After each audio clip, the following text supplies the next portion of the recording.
আজকের গল্প সাবাস খরগোশ। বিশাল এক বন। সেই বনে একদিন পশুদের একটা বড় সভা বসেছে। হাতি, ঘোড়া, মহিষ, হরিণ থেকে আরম্ভ করে ছোট্ট খরগোশরা পর্যন্ত সেই সভায় হাজির। কিন্তু কারো মুখে কোনো কথা নেই। সকলের মুখেই দারুণ ভয়। অনেকক্ষণ পরে সভাপতি বারোশিঙা হরিণ বলল, বন্ধুগণ, এই বিরাট সভায় সভাপতিত্ব করার যে সম্মান আপনারা আমায় দিয়েছেন, তাতে আমি নিজেকে ধন্য মনে করছি। কিন্তু আজ আমরা যে দুর্বিপাকে পড়ে এই সভার আহ্বান করেছি, তা এক চরম বিপদ। আমাদের রাজা প্রকাণ্ডক নামক সিংহ যেভাবে অবিরাম পশু বধ করে চলেছেন, তাতেই ভয় হয়। শীঘ্রই আমাদের 14 পুরুষের বাসভূমি এই বনে একটিও পশু বেঁচে থাকবে না। আপনারা চিন্তা করে কোনো একটা রাস্তা বার করুন। আজ এই সভায় আমরা স্থির করব কেমন করে এই বিপদ থেকে আমরা রক্ষা পেতে পারি। সভাপতির ভাষণের পর অনেক বক্তা অনেক যুক্তি পরামর্শ দিল। অনেকক্ষণ ধরে আলোচনা চলল। তারপর সর্বসম্মতিক্রমে এই প্রস্তাব গ্রহণ করা হলো, পশুরাজ সিংহের কাছে এই খবর পাঠানো হোক যে প্রজারা বেঁচে থাকলেই রাজার রাজত্ব। প্রজা না থাকলে আর রাজাই বা কিসের, আর রাজত্বই বা কিসের। বরং আমরা পালা করে রাজাকে এক একটি করে পশু পাঠাবো তার আহারের জন্য। তাতেই তিনি যেন সন্তুষ্ট থাকেন। তাকে আমরা অনুরোধ করব, তিনি যেন বিনা কারণে আমাদের হত্যা না করেন। পশুদের তরফ থেকে এই প্রস্তাব নিয়ে সিংহের কাছে দূত গেল। ঠিক সময় ফিরে এসে দূত খবর দিল যে পশুরাজ প্রকাণ্ডক রাজি হয়েছেন। রোজ সকালে একটি করে পশু তার কাছে পাঠাতে হবে। বনের পশুরা অনেকটা আশ্বস্ত হয়ে সভা শেষ করে ঘরে ফিরে গেল। কার কবে পালা আসে সেই ভয়ে সকলে দিন গুনতে লাগল। সেই থেকে রোজ একটি করে পশুকে সিংহের গুহায় পাঠানো হয়। সিংহ গুহায় বসে বিনা পরিশ্রমে তাকে মেরে তার আহার করে। এমনভাবেই দিন কেটে যায়, মাস যায়, ক্রমে বছরও ঘুরে এলো। অবশেষে একদিন এক বুড়ো খরগোশের পালা এলো।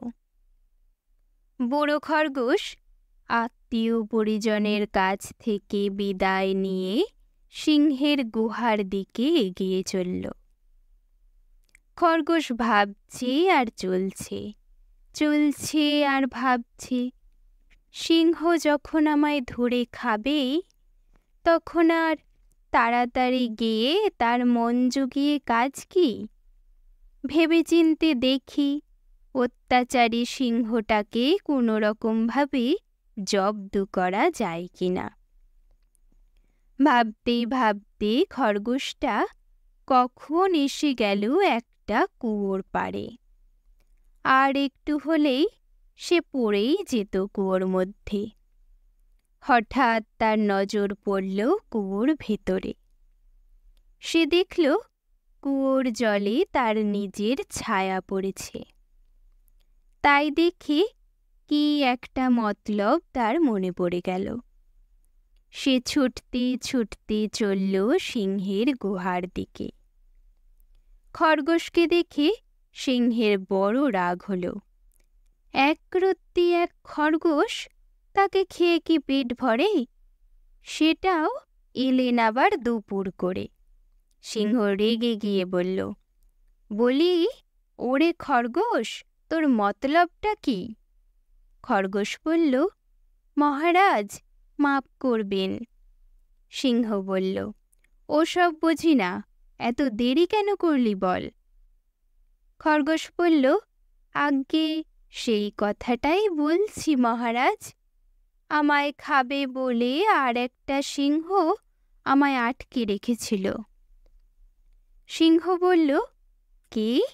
আমার শিকার অন্য কেউ খাবে? কে সেই দুর্বৃদ্ধ?